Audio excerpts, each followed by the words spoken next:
ব্যর্থতা মানে শিক্ষা, এগিয়ে যাওয়ার আরেকটি সুযোগ। বন্ধুরা, আমরা সবাই জীবনে সফল হতে চাই, চাই জীবনে বড় কিছু করতে, চূড়ায় উঠতে। কিন্তু এই চূড়ার পথে একটি জিনিস বারবার আসে, ব্যর্থতা। আর আমরা কি করি? ব্যর্থ হলে হতাশ হয়ে যাই, নিজেকে ছোট মনে করি, চিন্তা করি আমার দ্বারা হবে না।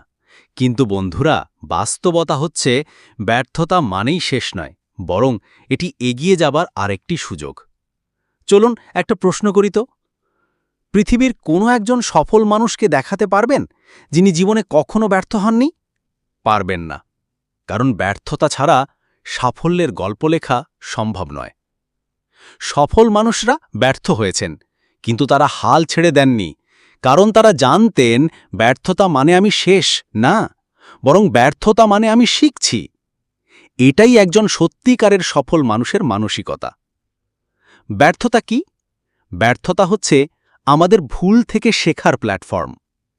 এটি আমাদের দেখিয়ে দেয় কোন পথে গেলে সফল হওয়া যায় না, অর্থাৎ কোন পথটা বাদ দিতে হবে।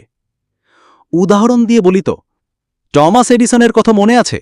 তিনি 1000 বার চেষ্টা করার পর বাল্ব আবিষ্কার করেন। সাংবাদিকরা যখন তাকে জিজ্ঞাসা করল, আপনি 1000 বার ব্যর্থ হয়েছেন, কেমন লাগছে? তিনি হেসে বলেছিলেন, আমি 1000 বার ব্যর্থ হইনি, বরং আমি 1000টা উপায় শিখেছি যেভাবে বাল্ব তৈরি হয়। এটাই একজন সত্যিকারের সফল মানুষের মানসিকতা। ব্যর্থতা আমাদের কি শেখায়? ধৈর্য ধরতে শেখায়, নিজের ভুলগুলো বুঝতে শেখায়, সিদ্ধান্ত নেওয়ার দক্ষতা বাড়ায়, চরিত্র গঠনে সাহায্য করে, সত্যিকারের চেষ্টা কি তা বুঝিয়ে দেয়। তাহলে ব্যর্থ হলেই কি আমরা থেমে যাব? না, বরং তখন আমাদের আরও সচেতন হতে হবে, কারণ আমরা একটা নতুন অভিজ্ঞতা পেয়েছি। এবার আমরা বুঝে গেছি কোনটা ভুল হয়েছে, সেটার পুনরাবৃত্তি না করলে আমরা নিশ্চিত সফল হব। কিছু বাস্তব উদাহরণ দিই। মাইকেল জর্ডান, যিনি ইতিহাসের অন্যতম সেরা বাস্কেটবল খেলোয়াড়, স্কুল টিম থেকে বাদ পড়েছিলেন। তিনি নিজেই বলেছেন, জীবনে আমি 9000-এর বেশি শট মিস করেছি, 300 গেম হেরেছি, 26 বার গেম জেতানোর শেষ শট মিস করেছি, এবং এই জন্যই আমি সফল। এপিজে আব্দুল কালাম প্রথমে পাইলট হতে চেয়েছিলেন, কিন্তু সে পরীক্ষায় ফেল করেছিলেন। কিন্তু তিনি থেমে যাননি, তিনি হয়ে ওঠেন ভারতের মিসাইল ম্যান এবং পরবর্তীতে রাষ্ট্রপতি। তাহলে আপনি কি করবেন যখন ব্যর্থ হবেন? হতাশ হবেন না, চুপচাপ বসে থাকবেন না, নিজের ভুলটা খুঁজে বের করুন, ঠিক কোথায় পিছিয়ে গেছেন সেটা চিন্তা করুন, তারপর আবার চেষ্টা করুন।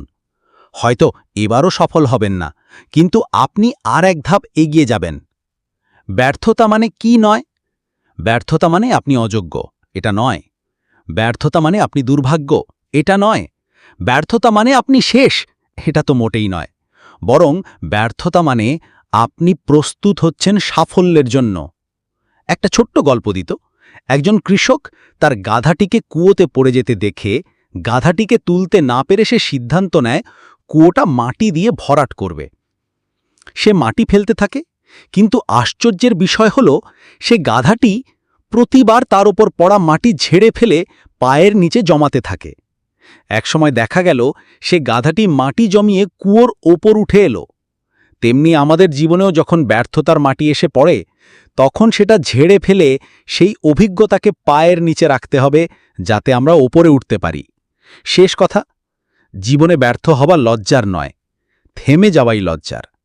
পিছনে ফিরে যাওয়া নয়, সামনে চলাটাই সাহস। সুতরাং বন্ধুরা, মনে রাখবেন, ব্যর্থতা মানে শিক্ষা, এগিয়ে যাওয়ার আরেকটি সুযোগ। আপনি আজ ব্যর্থ হয়েছেন, তাই আপনি আগামীকাল আরও জ্ঞানী। শুধু থেমে যাবেন না, সামনে চলুন, লড়াই চালিয়ে যান, কারণ আপনি পারবেন, ইনশাল্লাহ। এই কথাগুলো যদি হৃদয়ে লেগে থাকে, তাহলে আজই সিদ্ধান্ত নিন, আর পিছনে ফিরে তাকাবেন না। ব্যর্থতা থেকে শিক্ষা নিয়ে এগিয়ে যান সাফল্যের পথে।